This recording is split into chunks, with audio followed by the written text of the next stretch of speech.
I'm Beth, I'm Jimmy. and we're your SoCal vacation gurus. We're going to talk about theme parks and everything to do in Southern California. You know, this is our first video. It's been a crap year. And it's still going on, especially in Southern California. And there's a lot of stuff that's reopening. We got Universal Studios that has reopened the past couple months. We got SeaWorld that just announced Howl O Screams for the first time ever in San Diego. Fright Fest is yet to be announced at Six Flags. Knott's rumored to start talking about Knott's Scary Farm on July 15th. And, you know, we did go to a couple things this past week, 2 weeks, basically. Yeah. And, you know, we wanted to talk about our experiences and how pre-COVID and basically post-COVID, as we call it now in SoCal, has really affected the entertainment industry. And it's really interesting to see some of the old staff that you've known and seen in 2019 and early 2020 to now seeing them in 2021 and how everything is basically completely different. So our first order of business is basically the Pirate Show, Pirates Dinner and Adventure in Buena Park. If you've never been, they kind of have a sister theater show in Orlando. The Orlando location is, I will have to say, 100 times better than the one here in Buena Park. It is the better version. Everybody has said that, and but it's nothing to knock the staff at Buena Park here. We do love that location. It is pretty damn awesome, and our thing is, you know, we wanted to talk about it because the last time we were at the Pirate Show was actually, I believe, 3 or 4 days before the state of California shut down completely, and it was a completely different experience for us this time than it was with the stuff they offered. Yeah, with the stuff they offered than it was basically 15 and a half months ago. So right now we're going to go over the Pirate Show Dinner Adventure, which is located, like I said, in Buena Park. Right down the street from Knott's Scary Farm. Across the street from Medieval Times, just to let you know, so in case you pass it. And so we're going to go over that right now. All right, let's talk about the Pirate Show Dinner Adventure in Buena Park. Like we did say, it is located in Buena Park, a little bit down the street from Knott's Berry Farm and across the street from Medieval Times. Number one, first thing is it's $5 to park. So it is not free parking, but it is $5 to park. Number two, it is a completely different kind of social experience as it was pre-COVID. Number one, there used to be a pre-show early 2020 and which before basically that. set up the story for the entire Yes, show. which basically set up the story with Captain Black and everybody with the princess and the gypsy. So it's completely different. There is no pre-show anymore. So basically, you walk into the show. You go to your seats immediately. Yeah, take your pictures. You go to your seats immediately. Pre-COVID, there used to be for the VIP people that would spend an extra $20 per seat. You would sit in the first 2 rows, booth-style seating. You would also be roped off in a VIP seating to watch the pre-show. But you would also get you get appetizers. You'd be taken care of with your drinks and everything like that. You kind of first dibs with everything. Non-alcoholic drinks. Non-alcoholic drinks, yes, my bad. My non-alcoholic drinks. There used to be 2 bars, but now with the pre-show cutoff, there's only 1 bar, and it's just a little bit different experience. So you sit down in your section now. There is no VIP seating, like I said, so you cannot spend the extra $20, which we always have done. Now there's only captain seating and treasure seating. Captain seating is also kind of the first 3 rows, but like I said, there is no appetizers involved now. Now the new thing is you have to pay for appetizers. So it's a completely different experience with that. Which is pretty cool because if you're drinking, you're able to buy extra food than just the food that they give you with the show. That is correct. We did the 25th anniversary sampler, which was your jalapeno poppers that are your favorite there. Mozzarella sticks. Wings. We had wings It was along like barbecue meatballs. things. So everything was really good. it was And he gave me literally a cup of ranch. Cup of ranch. It wasn't like a sauce cup. It was like a drink cup of ranch. California thing. People all about the ranches here. I'm a blue cheese kind of guy. Your appetite. Then they start your. You can order drinks. They normally give you your non-alcoholic beverages in your mug. You have Pepsi products, right? I believe so. Yes, I believe it's Pepsi products. Yes, it is Pepsi products. And then you can go with the Pepsi, Sierra Mist, or the Diet Pepsi, or tea or water. You have a choice between soup or salad. Your entree is chicken with shrimp skewers, some mashed potatoes, and some vegetables. I upgraded for the lobster tail and a glass of champagne. Right now, during basically COVID, pre-COVID, you would get a champagne glass with a pirate show on it, pirate dinner adventure. You're not getting that anymore right now. So that kind of takes away from kind of what, kind of the whole thing, yeah, the whole show and everything like that. Compared to what at medieval times, you get the dragon cup and everything like that. They form a heart on each cup. Right. So you have that, and then you kind of, with the participation pre-COVID, you used to have a lot of the adults that would be part of the show with a lot of the kids. You'd get up on the pirate ship, talk to the captain and all that stuff. Now you're not doing that anymore. You're not part of the games. You're not part of the story. Now you're only, I believe, it's 3 kids? Three kids? One kid from each section. Gets to go up to do the pirate vow thing. So you just have that. And then at the end of the show, when you get done... The kids used to be able to be British soldiers at the end of the show. Yeah, kids used to be the British soldiers. They're not doing that right now. So they've taken that away as well. You can't take pictures with them after the show. Can't take pictures with them after the show like you could pre-COVID. So a lot of things are much different. It's kind of it's I think something we're going to have to just deal with for a while, until COVID is completely gone. But it is nice to be back at the pirate show. It's one of my favorite shows. Yes, it is a wonderful, wonderful experience. The drinks are not expensive if everybody's looking for adult beverages. They still have all the same drinks that they did before COVID. Yeah, drinks are... The only difference, the bartender said, was they're missing some of the beers and some of the wines. There you go. So if you're a wine and beer drinker... They have some, but the selection isn't as large as it used to be. Right, not as large as it used to be. So things are slowly getting back. They're also not at 100% capacity. They're still hiring more staff, but they also want to be cautious, which is great on their part. So yeah, if you have not been to the pirate show, you should definitely check it out because it's definitely worth it. That's right. Tickets are $52 for adults. Kids are $31 with the code of set sail.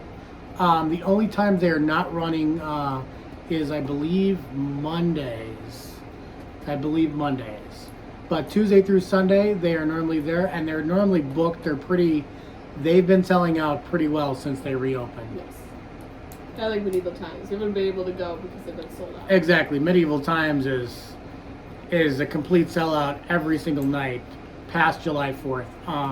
But we would love for you guys to check out the Pirate Show.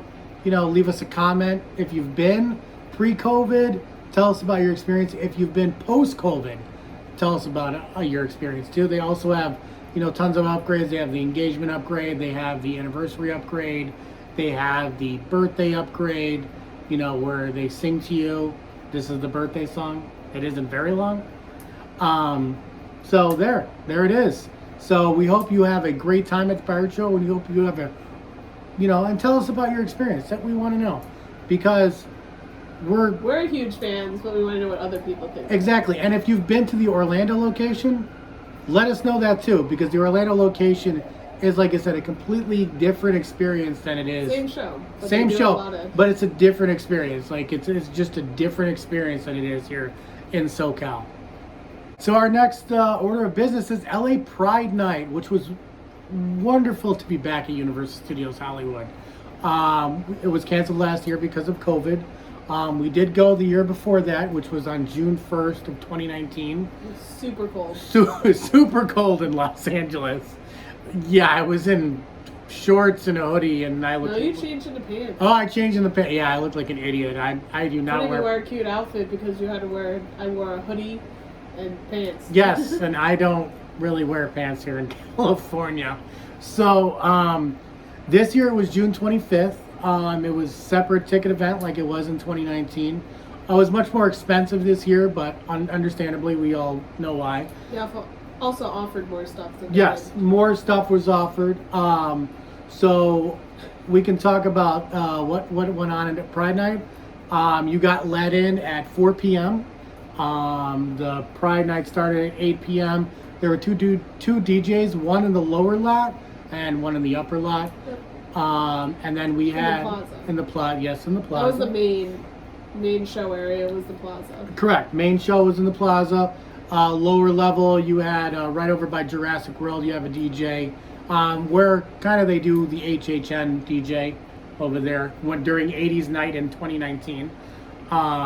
So they had that. They also had a lot of pop-up bars, which was really unexpected, unlike it was in 2019. Yeah, I think they only had like 3 or 4. Yes, it wasn't. I feel like there's only 2 in the lower lot and 2 in the plaza. Yes, but I don't. if you've been to Universal, I didn't like Moe's. Yes, if you've been to Universal in years past, Hollywood is notorious for not having enough bars. Unlike in Orlando. This year though they did the pop-up bars, but they also did something different, which was a surprise to both of us. Was the advanced tickets for the drink tickets, which was, I had no idea what it really was. It really didn't make any sense to me. Well, they had a sign that said that you can start pre-buying drink tickets in the plaza at 5:30 because the bars didn't open till 8. Right. When the event officially started. Exactly, but you couldn't use the tickets at Isla New Bar. You couldn't use it at Moe's. None of the. You could only use it at the pop-up bars. Yeah, none of the standing still locations. The pop-up bars were full-service bars. Drink tickets were, how many did I buy? They think they were $13 a piece plus tax. Came out, it was 4 tickets a piece, came out to $104, which I really didn't think was that bad. But the issue... It was nice to pre-buy them. Yes, it was nice to pre-buy them. The issue we both had, though, was there was no specific line for these tickets. So... No. There was a specific line in the plaza pop-up bars and some of the other pop-up bars, but then you would go to a different pop-up bar and you would go up to one of the bartenders that was normally where you would go in line for the other pop-up bars, and they would say they're not using the pre-bought tickets there, and it just got really confusing. And then there was a problem where sometimes the line for the pre-bought tickets would take longer than the line for the people that didn't buy tickets. That is correct. And because not every pop-up bar was using the pre-bought tickets. Exactly. And then we had an issue at the plaza one because we were supposed to have blue tickets. Yes. They had like a signature drink, the LA Pride Punch. Yes, the LA Pride Punch. We were supposed to buy. We bought tickets at 5:30, and the tickets that sold to us were red tickets, and to get the Pride Punch were supposed to be blue tickets. But they didn't specify that anyway. There's no signage. Exactly, no signage. I don't even think the bartenders really knew the difference between them until later that night. Exactly. So, I'm out there at 8:30 going, what? Was I supposed to buy these blue tickets? I just bought $104 worth of tickets. I have to buy more tickets? We didn't know there was a difference. So, it was quite confusing. The issue also I had with the advanced ticket sales were you couldn't tip the bartenders. Oh, listen, cash. Unless you had cash, but you and I hardly... Oh, because normally with the card... Yes, and you and I hardly ever bring cash to the parks. So... Especially with COVID, you never know if you can give somebody cash. Exactly. So it was really weird. I was like, I can't tip anybody. And I didn't think that was fair because the poor bartenders were doing their best. Those lines were outrageously long. I mean, outrageously long. I think we stood... Even with all those pop-up bars. Yes, we stood at Isla New Bar for, I think, 35 minutes waiting for a drink. And those weren't even pre-bought tickets. Those Yes. were just people that are buying drinks. So the pop-up bar that opened one in the lower lot was basically all the way to the escalators. That's how far it went out. And it was out front of... It was out front of Studio Scoops. I mean, it was ridiculously long, and I was like, I don't understand why this is so long. So Because it's a Pride event, everybody likes to drink. exactly. Who doesn't like to drink at Universal? So my issue with that is I didn't think that was fair to the workers, the staff that was working the bars. Also, the advance tickets is a good idea, and I'm hoping it gets worked for HHN. I really do, honestly, because there was a guy behind the Plaza Cafe that was wearing an HHN shirt. Yes, there was. So, and he was a lead, so they're the same bartenders that they use for HHN. Exactly. For any of the so events. I'm hoping. I'm assuming that they're testing this out for HHN, but hopefully they get all the kinks out. Yeah, because it was rather confusing on where to stand, what line was what.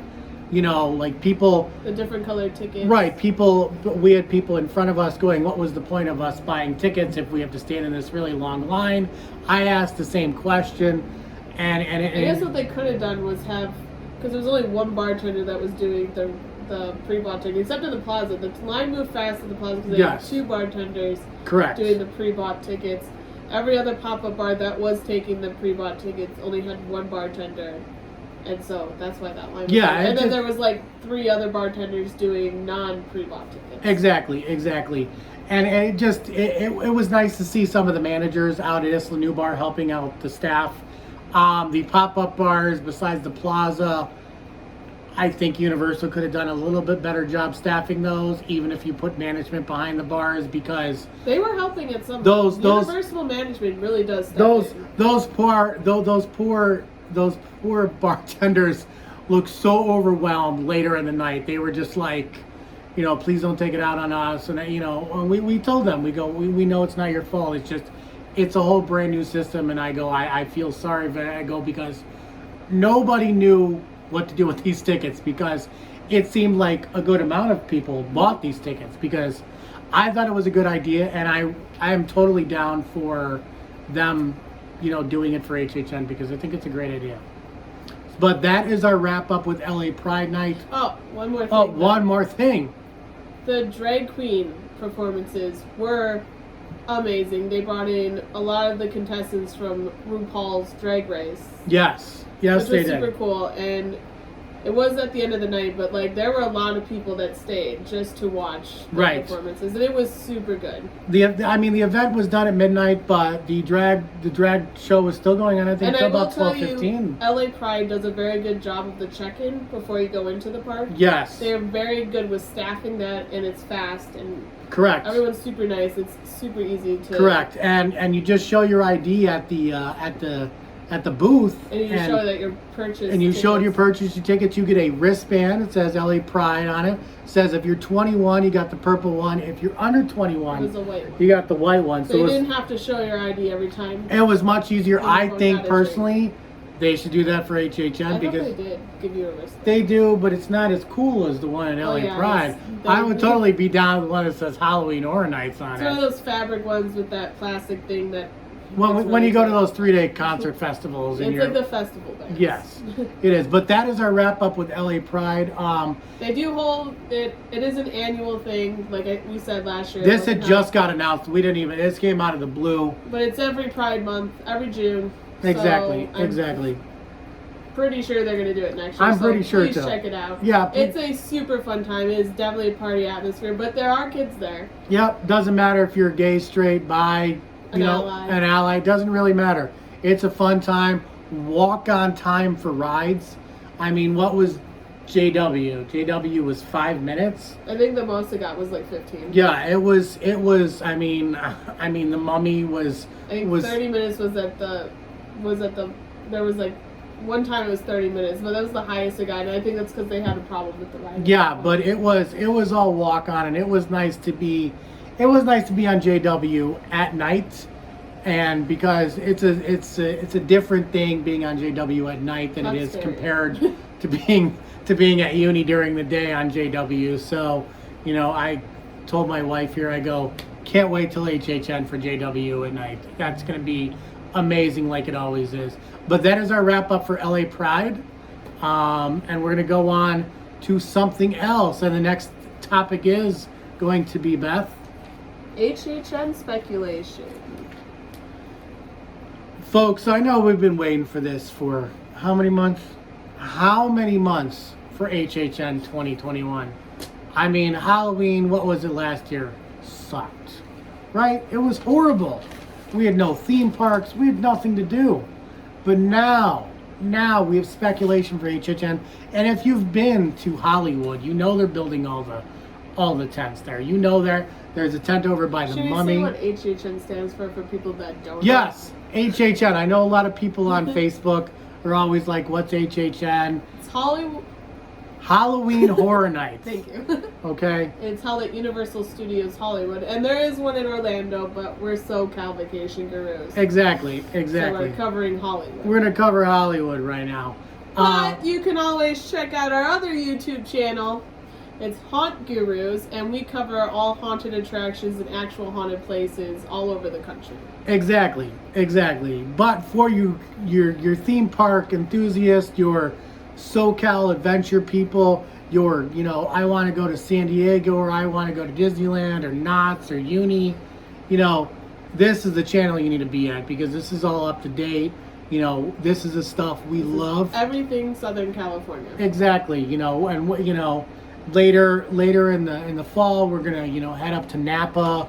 We're gonna talk about even some of the theme parks in NoCal too. Hopefully, you're gonna do some haunted stuff up there, because we're big on haunted houses and stuff like that, especially. So that stuff would be on our right. YouTube channel. Exactly, but we want you to really check out theme parks, because we've decided there's not many channels when it comes to theme parks in SoCal. A lot of people do just Disneyland or Universal. We want to do it all. That's we cover all the other smaller attractions and concerts, and there's a lot of festivals that happen around here. Not just music festivals, but like food festivals, yeah. movie festivals, like you name it. Or just like pop-up events, just exactly like pop-up bars. There's the movies at the Hollywood Forever Cemetery that's going on. There's concerts there. Hopefully we can cover, if there's going to be one this year, the Kiss FM Jingle Ball, hopefully in December. We're gonna do some concerts, at the Hollywood Bowl, stuff like that. We want to really branch out and show you that SoCal's not just about theme parks, not just about Disneyland and Universal and Knott's. It's about, our lovely beaches, it's about, the taco festivals, it's about the food, it's about the atmosphere, Santa Monica Pier, all that stuff. That's what we want to talk about. But this is my favorite topic, and always will be my favorite topic, is HHN. I live for HHN. I get sad when it's over. She will tell you I have no problem spending $500 on merch for HHN, because I need every shirt known to man. But we finally will have HHN 2021. It is back here in Hollywood. It is nice for it to be back. Unfortunately, we don't know the dates yet. No, they have not. We're assuming it will be the same time as it was. Well, they have to announce it soon, because yes. tickets go on sale at end of July. Correct. But they are building all the houses. If you check out our Facebook page, I do post updates on the building of the haunted houses that you can see from not like entering places you're not supposed to enter. Exactly. If you're going down the escalator on your way to the lower lot, you can glance over and look at the Mummy, and you can see that they are building a tent there, which will be a haunted house. Same in the Waterworld queue. Curious George tent. Over by Mel's Diner. Over by Mel's Diner in the courtyard. They're building one too. We do have speculation on the houses that correct. Are supposed to be coming. Correct. I know all you Walking Dead fans. I don't know how many. Excited. I don't know how many are left, but I know all the Walking Dead fans will love this. Unfortunately, last year we were supposed to have The Walking Dead for HHN. It was supposed to come back. the attraction that used to be there. Yeah. Open year round. Oh, the year-round haunt that we used to have, right next to Secret Life of the Pets. They did close it, and then COVID hit, and then they closed the entire park. So, but this year we're supposed to reopen The Walking Dead For one last time. for one Hopefully. last time. Yeah, hopefully. It's like The Purge; it never goes away. But The Purge is way better than The Walking Dead. Correct. Okay, you're gonna have some haters now because some people still That's like The my Walking Dead. opinion. I like all things horror, so. So, but we're gonna have The Walking Dead in the courtyard over by Super Silly Funland, over by Mel's Diner. If you've gone to Universal in the last few weeks, even in the last month, they're working on something. That is that the Bride of Frankenstein Lives? Yeah, that's supposed to be, from rumors out there, is Bride of Frankenstein Lives. Yes. We checked out the Bride of Frankenstein 2 years ago, like 2019, or Frankenstein. No, they had Frankenstein versus. Oh, Frankenstein versus Dracula. Yeah, I think it was that. Okay, yeah, we went to that one. Same place. It wasn't in there. No, that was Holidays in Hell. Yeah, it was. Sorry, I apologize. No, but they had Frankenstein versus Dracula. I think it was. There you or go. The werewolf. Yes. So that's what's going to go on in the courtyard in Waterworld, Q.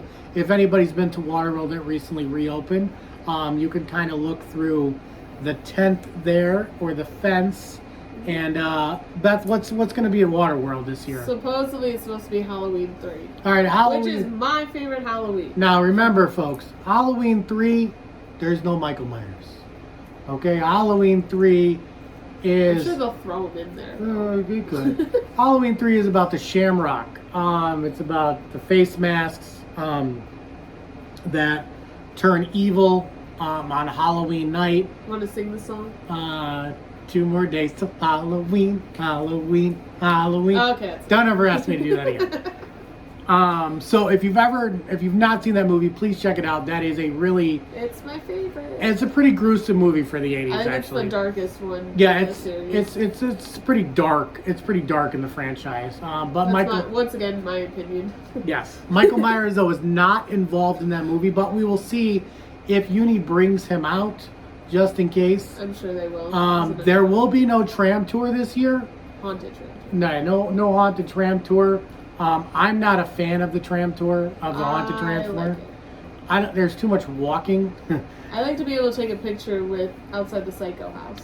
Yeah, but I think that's not going to happen due to COVID, and also due to the fact that it takes a lot of money to run that area, a lot of security to make sure nobody does anything bad, steals anything prop-wise or anything like that, because you're over by the War of the Worlds. Right. So you just want to make sure everybody's on their Which best is also behavior. super cool to walk through.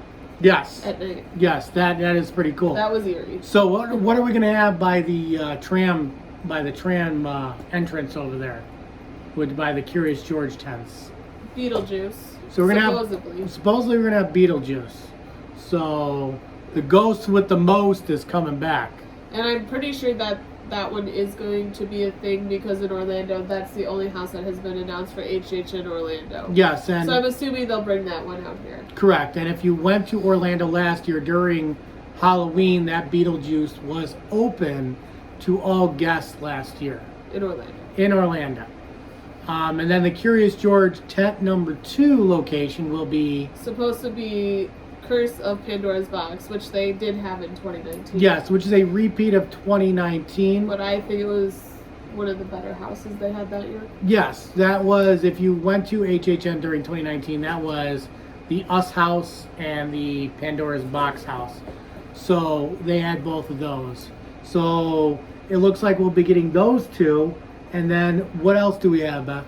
In Soundstage 29, which is next to Transformers and where they're building Nintendo World, they're supposed to have Haunting of Hill House. Haunting of Hill House. Now there's a rumor in Orlando that they're getting the same one as well. So they're going to have dual ones on the West Coast and the East Coast. And then what else we got? And the one being built in the Mummy Queue is supposed to be Texas Chainsaw Massacre. All right, the Texas Chainsaw Massacre is coming back. I was excited about that. I mean, you can never have enough of Leatherface. Didn't they do that in 2019? No, I believe that was 2018. I can't remember. I don't even know what year we're in anymore. Is that all we're getting? Yeah, because they have not announced any scare zones. And personally, I don't know if we're going to get any scare zones due to COVID. 2019 we did walk to the Metro set. Oh yeah, there's no Metro set. There's no Metro set. Go on the back block. Yeah, no Metro set this year. No toxic tunnel. That's my favorite part. No hellish. The walk is No hellish walk coming back. No pop-up bars in the back there. Because Ghostbusters was back there in 2019 with Creep Show. And the Frankenstein versus Dracula or yes, Werewolf or whatever one that was. Yeah, that was back there too. So and then they had other holidays. The Scare Zone, the Holidays in the Hell were back there too. Yeah, I think that was on House. So that is what's going on with HHN. We're hoping that tickets will be on sale in the next few weeks, hopefully by the end of July. We are cutting it pretty close, yes, and there is no announcements. And one more thing, if anyone that works for HHN is watching or for here in Hollywood, there is no icon here. Yeah, that's my thing. Why don't we have an icon like they do in Orlando? Like Jack is back for the icon for Orlando. I don't really get that. Like why don't we have an icon? They could just bring Chance here. And why don't we have any character meet and greet dining packages? What was it called? It's the Scare Actors Dining. Why don't we have that? Do we have Rest in Peace tour again? No, we don't even have a tour. Oh. I thought we did in 2018. No, we need a tour. Can we get a Rest in Peace tour too? You know, I'm all about the food too. Like the cool food in Orlando for HHN is like the bomb. No, they had good food here for the Stranger Things one. The ice cream was good. The burger. I wasn't able to eat that. Is it the upside down burger? Yeah. That was good, yes. That was good. But other than that, I hope in the years to come we can get a little bit more. I think it will. We can get a little bit more like Orlando, you know. I think as they continue to expand the park, I think HHN will also expand. And we know nothing about Hogsmeade. We know in 2019. Or was that in the summer? No, it was in the summer. To alleviate some of the crowd that comes into HHN and Hollywood, they opened Hogsmeade. We don't know if they're going to open Hogsmeade this year yet. It's kind of a TBD. They also they don't have a lot of the rides open either. No, the only rides, unfortunately, right now that we know of will be Jurassic World, The Mummy, Transformers, and what's the other one? Why am I having a brain fart? Oh, and Simpsons. There you go. Simpsons. So basically just a lower lot. Yeah, so basically it's more of the lower lot because of the sound and the people. I kind of understand. You know. Okay, if they open Hogsmeade, that's fine because everything else is really kids rides. Correct. So I do hope Secret Life of the Pets would be open. It would alleviate more of the crowd too. That's true. They don't have to have Minions open, but they don't have to have the DreamWorks. No, but Slop could be open because it would alleviate more. But I don't know how it's going to work because of the queue for the Courtyard House. That's kind of all up in the air. That may be why that's so. But I would love Hogsmeade to be open. That would be it.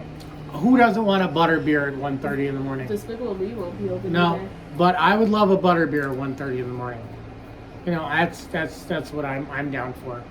So, but if they were smart with COVID still, lingering around, they'd be smart to open Hogsmeade so people could spread out more since Hollywood is such a small park. Yeah, we are so compact here in Hollywood, unfortunately, unlike in Orlando.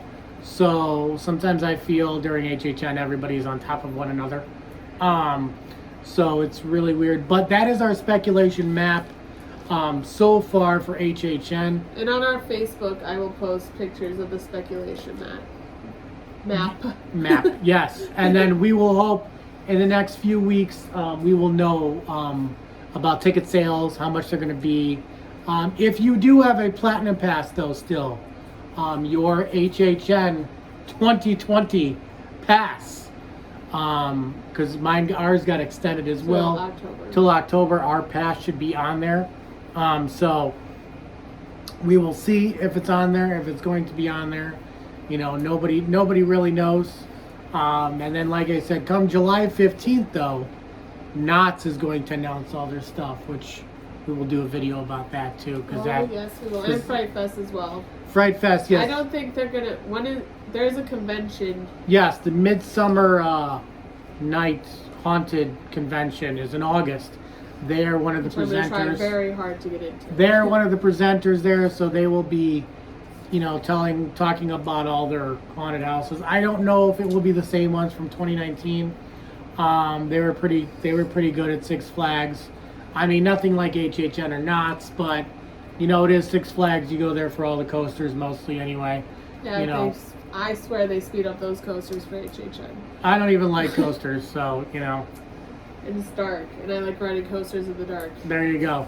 So, but once we know about Six Flags and once we know about Knott's, we're going to do some breaking news and we'll get going on that. Is that all we have for today, Beth? Nope. We still got to talk about Howl O Scream. Howl O Screams. Oh, look, I was jumping the gun. SeaWorld, San Diego.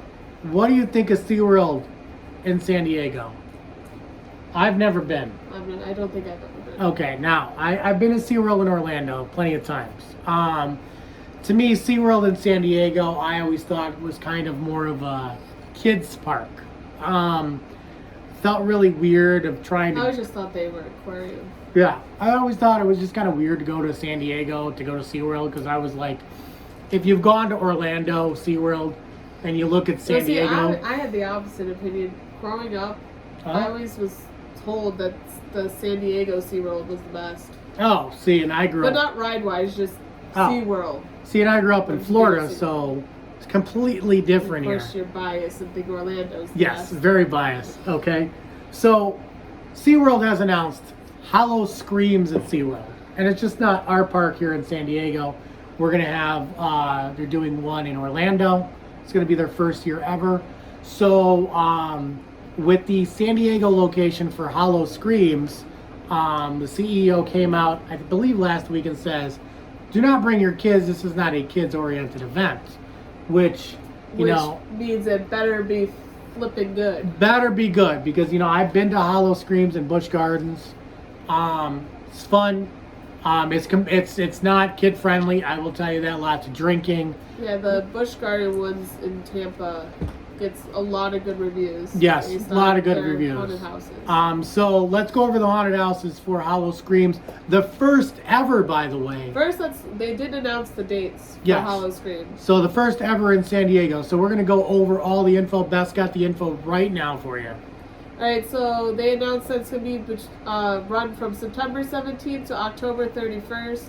The tickets are on sale now, and it is for one visit, it's $39.99, or you can buy an unlimited ticket and be able to go as much as you want for $99, which I didn't think was very bad at all. But keep in mind, though, if you do buy the unlimited ticket, kind of like the Frequent Fear Pass at Orlando for HHN or HHN here, you must make a reservation.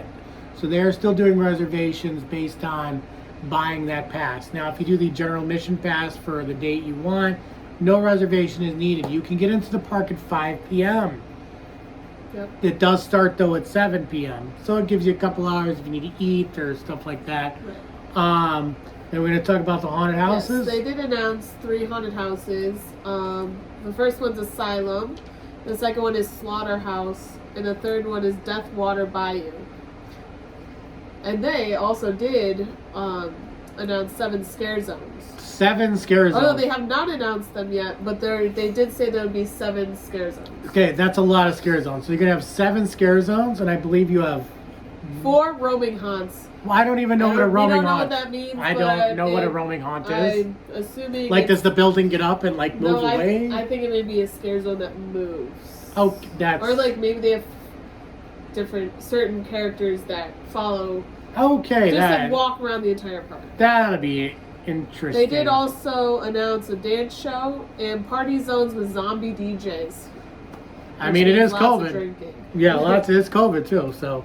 They did say that their coasters would run in the dark, just like Fright Fest. Okay, Journey to Atlantis will be going on. I know there's been times where, actually since COVID, since we lifted restrictions here in California, it has not been running from what I've seen. So, but it will be running during that time.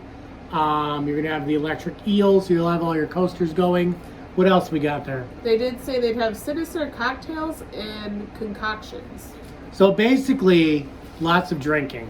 I hope they bring like the blood bags they have in Busch Gardens. Yeah, like they have blood bags in Busch Gardens in Tampa for Howl O Basically Screams. a Jello shot. And then they have syringes. Which HHN used to have. Yes, HHN used to have that in Orlando. But like you said, it's $39.99 for general admission and $99.99 for unlimited visits. So I don't personally think that's a bad deal at all. I think it's a great deal. We will be going there to check it out, and we will be doing a video about that too, because we definitely will be filming while there. Yes, because it needs to be reviewed. I mean, it is the first year. It's the first year. There's probably going to be some hiccups, but that's okay. That's okay. I mean, it still happens with Halloween Horror Nights, and then 30th year. Exactly, in Orlando. I mean, I went to my first HHN in Orlando in 1999. Don't judge. So that was the first. My first one was Halloween Horror Nights 26. Yeah, there you go. So, wait, no, didn't we go 2 years ago? No, we went to 26. Okay, so is that it? All the info tonight? Yes. We will be. I'm still waiting to see if Disneyland will announce the Oogie Boogie Bash. Yeah, I don't know if we're gonna have a Disneyland or Villains Night. I don't know if we're gonna have special, or even wait. Do they do not make Mickey's Not So Scary Halloween? No, that's World. Okay. So I don't know if we're gonna have anything Halloween related here at Disneyland. I'm sure they'll decorate at least. My thing is normally it's on sale. Yeah. Around this time, and it sells out immediately. And Disneyland normally starts it in mid-August, and it is July now. Yeah. So I mean, you're looking at basically 30 days till August, and nothing's been announced. Nothing's been announced yet. I mean, they just are getting fireworks back slowly. Yeah. So we're just not there yet. We will keep you updated. Yep. That's all we have for you tonight. Well, give us a thumbs up if you liked the video. If not, tell us how we can do better. What else you guys want to know about it? What else do you need to know about SoCal? Theme parks. And don't forget to hit the subscribe button and the little bell thing to be alerted when we post a new video. Thanks for joining us. Our first video. We're hoping to do a new video in the next few days. Hopefully the next few days, right? Yep. All right. So like I said, hit the like button. Subscribe. Yeah, like and subscribe. Right. Bye.